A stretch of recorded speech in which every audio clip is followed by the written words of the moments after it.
It's an incredibly long flight, and the King is actually en route as we speak. He was spotted arriving at Heathrow Airport for a commercial flight, actually. It's understood he perhaps is going as far as Singapore before joining up with the Queen, who's been on a private break, and then they'll make their way together to Sydney. But when they do touch down in Sydney later on today, it's actually going to be, here's a bit of trivia for you, the first time ever a reigning king has stepped foot on Australian soil, because it was the late Queen who visited as the first reigning monarch way back in 1954. A year after her coronation, and funnily enough, it's a year after King Charles's coronation, and he's visiting today. But of course, there was a huge question mark whether or not this visit could take place at all because of his cancer diagnosis. It's a 6-day trip, so relatively short, and there has been perhaps some concessions made. For example, New Zealand was originally on the cards for the King and Queen to visit. That no longer happening. He's only visiting New South Wales, which is Sydney and Canberra, so he's not going to be visiting like his late mother did every state and every capital city around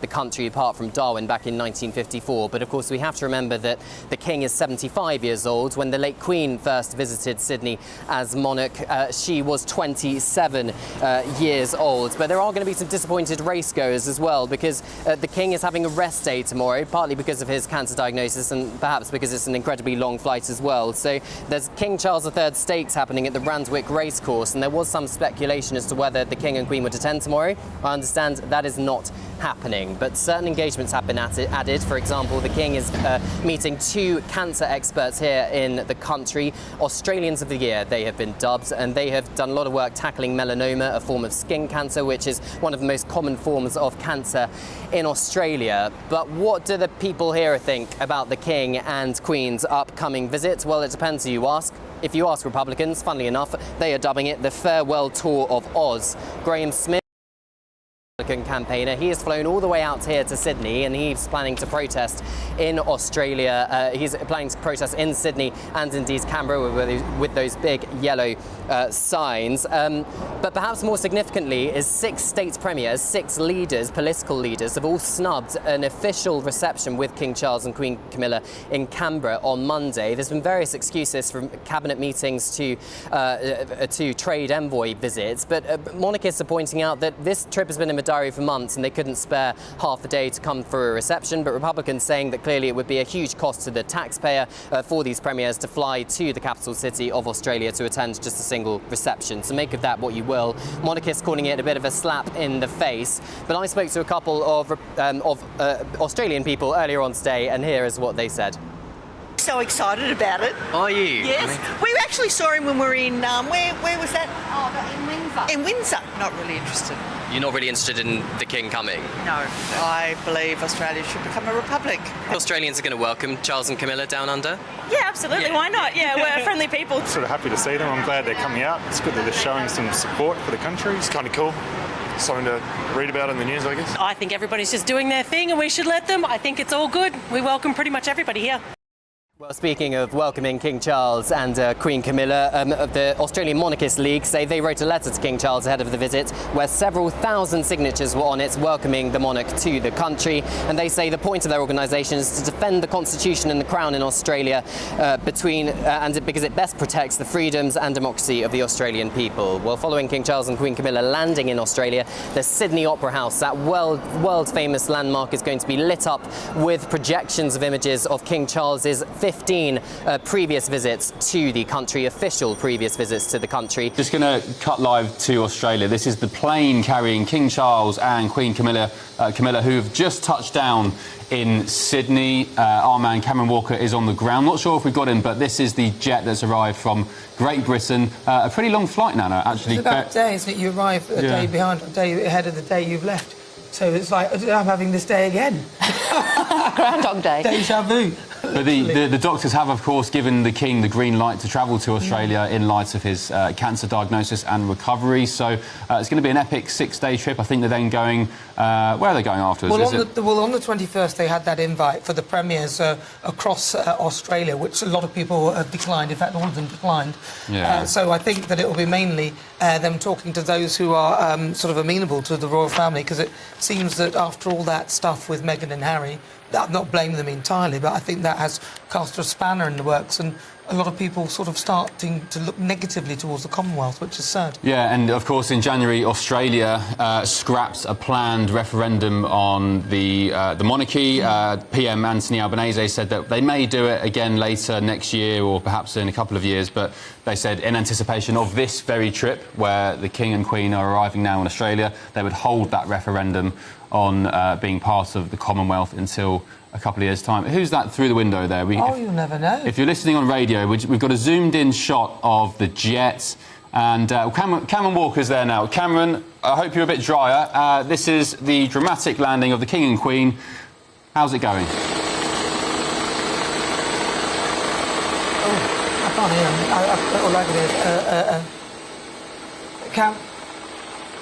Right, so, well, listen, so obviously Cameron Walker is there. We will get a live from Cameron as soon as we can. But what we've got here is a plane. We've gone right and zoomed into the windows to see if we can see some faces of who that might be on the plane. I mean, I doubt they're sitting there in their seats. They're probably moving on. Right, let's see if we can get hold of Cameron Walker right now. He is live in Australia. Cameron Walker, can you hear us?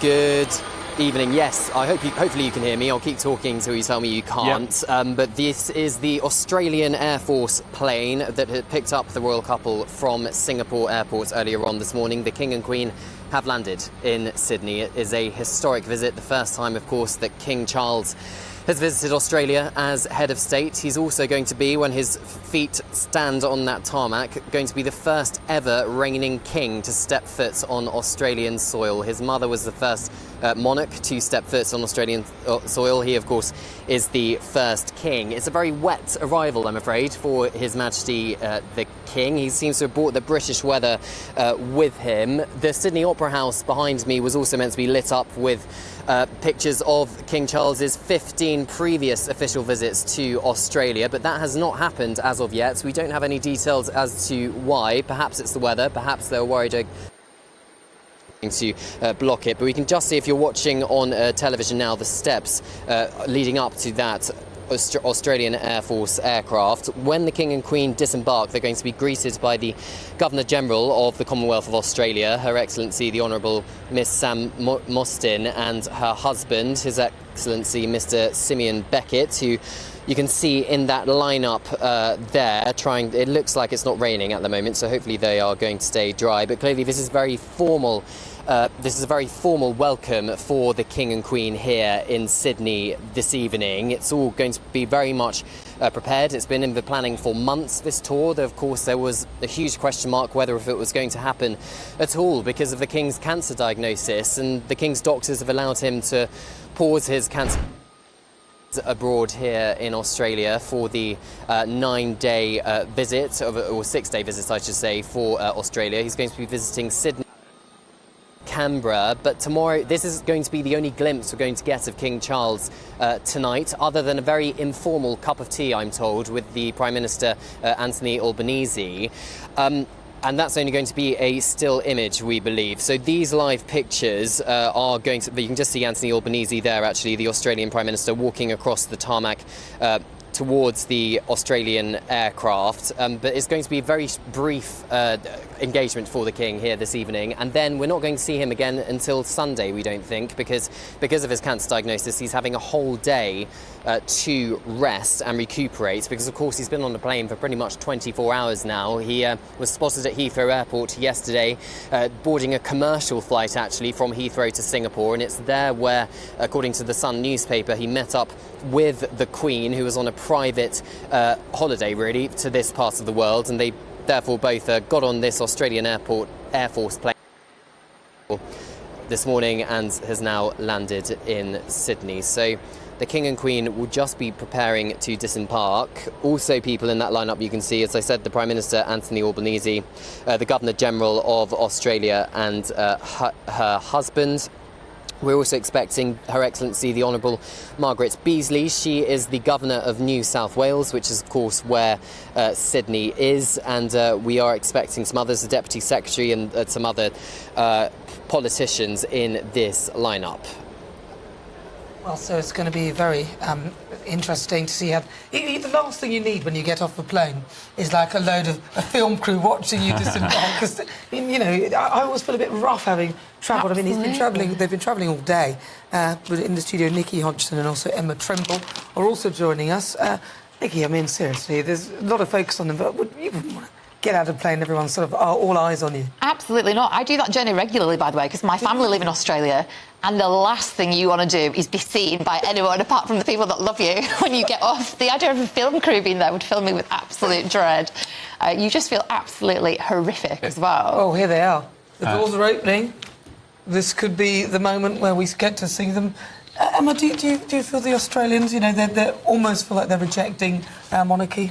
Well, they've had an ongoing debate about whether or not they should be a republic, and this trip is obviously coming in the midst of that. King Charles has already said that it's up to the people whether or not they want a republic, which is sort of de facto the case. It would be very difficult for him to resist it if they held a referendum and decided otherwise. But I don't think that there's necessarily evidence that the Australian people don't want King Charles to be their head of state. And in fact, actually, it may be the case that this trip, as it has done in other places like Canada, you know, bolsters his position as head of state, because so many people are going to be coming out to see him. Well, do you know who's on the King's curtails in Australia? Graham Smith of Republic, which is the anti-monarchy group here in the UK. They've travelled to Australia following the King and Queen, arranging protests in Canberra and Sydney. I think this is the King's private security at the door of the plane. Are we going to go back to Cameron? No, he's not ready. So the doors are open. That's the King's private security. As Cameron said, the Australian PM Anthony Albanese is there, and Cameron's ready. Let's throw to Cameron on the ground. Here he is. That's the King Charles.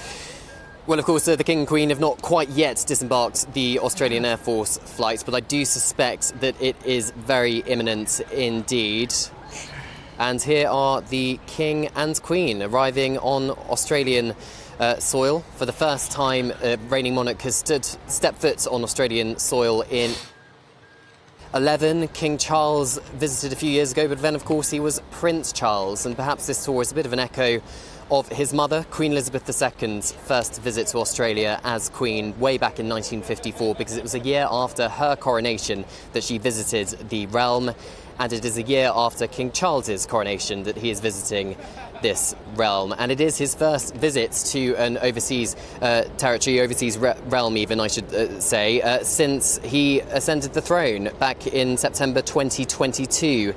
Queen Camilla there with a see-through umbrella trying to keep dry. The King seems to be powering on through, not needing an umbrella. This is a historic moment for His Majesty the King. There he is, the first ever reigning king to step foot on Australian soil, greeting there the Governor-General of Australia, the Miss Sam Mostyn, and her husband, His Excellency Simeon Beckett. This is a lineup which perhaps if it was half an hour before wouldn't have happened outside, because it was absolutely chucking it down. There's Margaret Beazley there. She is the Governor of New South Wales, and there are a number of politicians, including the Prime Minister of Australia, Anthony Albanese, who famously has wanted to become a republic or hold a referendum on becoming a republic, but his government shelved those plans earlier this year after his government lost a separate vote on giving more political rights to the Aboriginal population here in Australia. And since then, those plans to hold a republic referendum were held. It's not a priority for Albanese's government right now, but the King will not be thinking about any of the Republican protests which are perhaps scheduled to happen over the next 6 days. His focus will very much be on his public engagements. He says in a statement in the last hour or so, while he was on a flight from Singapore, that he's incredibly excited to immerse himself in the different Australian communities here in the country. He will be meeting some Indigenous groups. He will also be meeting some Australians of the Year, some cancer experts, melanoma experts, who have done work around that field of melanoma, the most common form of cancer in Australia. And of course, the King himself has been diagnosed with cancer, an undisclosed form of cancer, but doctors have allowed him to pause his cancer treatment while he is in Australia for this historic visit. But of course, as perhaps you would expect, some details have been changed. For example, he was expected to visit New Zealand in the early stages of the planning for this trip. That is no longer happening. He is also going to be visiting Samoa after Australia for 6 days or so, and you may be able to see there a bouquet of flowers to the Queen. Now, that little boy is actually a boy from the Make-A-Wish, the charity which gives big kind of things to children who are seriously ill. So special moments for him. The King and Queen are still meeting as many of the invited dignitaries as possible on the tarmac at Sydney Airport. All right, that's Cameron Walker. He's live there. Apologies for some of that flash photography, but there you have it. It's a live. The King and Queen arriving in Australia. Emma, very quickly to you. On that point about the Republic that we were discussing earlier, and you mentioned these Republican activists who are going out there to sort of trail King Charles around Australia. We've just seen the story breaking that 100 or so Labour activists or former Labour staffers have gone out to America to campaign for Kamala Harris's campaign, which strikes me as election interference. And I actually think that, as King Charles said, which I think is a very respectful position as monarch, that it's up to the people of Australia to decide whether you agree with that or not. It's at least a respectful position. But to go out to somebody else's country and to try and interfere with what may be a referendum on something as fundamental as a constitutional point. Somebody's just tweeted me now, because we mentioned it previously. Ruth Cadbury, who's the Labour MP for Brentford and Isleworth, she's the chair of the Transport Committee in Parliament. She is on the ground now in America, parading Harris Waltz placards, knocking doors. She said on her Facebook or Twitter, "What does one do after the Labour Party conference? I've taken myself to do a bit of work to stop Trump winning. Door knocking yesterday with the Harris Waltz team in swing state New Hampshire, along with Senate candidate Wayne Horbner, blah, blah, blah." This is outrageous. Elon Musk tweeted about it this morning, saying this is illegal and election interfering. But who's paying for these people to get on this plane? I'm wondering, are the Labour Party paying for it? Is it taxpayer money? Is it taxpayer money? That's the question. I mean, the interesting thing about the Australia question is that they themselves don't seem to be too bothered about it. No. And also, they won't want to give up their extra public holidays, because did you know they get more than we do? They get a holiday for the King's birthday. They definitely won't want to give up that. Yeah, so you think that the rule... Yeah, but overall, I mean, do you feel that there should be a call for maybe getting rid of the King of Head of State there in Australia? I mean, I think most people don't really care that much because they don't have that much reverence for him. But it should be referendum. Of course it should. That's process. But that's due process. They've had one already. I mean, is it just referendums until you get the answer that you want? Well, that's what sometimes. I mean, that's what they keep doing with trying to bring in a rule to say that Aboriginal people are the first people. You know, that will keep going because people are so sensitive about it. But I think with the monarchy, it's completely different. They just don't care enough. Charles and Camilla will attend a barbecue next week. It says here a staple of Australian culture. Who knew that? And they'll also spend time in the capital, Canberra, meeting leading figures and paying their respects to the country's fallen. And Charles will meet college professor Georgina Long, who was named as Australia's Person of the Year 2024 in recognition of the pivotal work on melanoma, skin cancer. It's desperate times when you're actually talking about somebody going to a barbecue and that becomes news. But they are the royal family. I hope he's got some floral shirts with him. Thank you very much, Nikki Hodgson, and also Emma Trimble.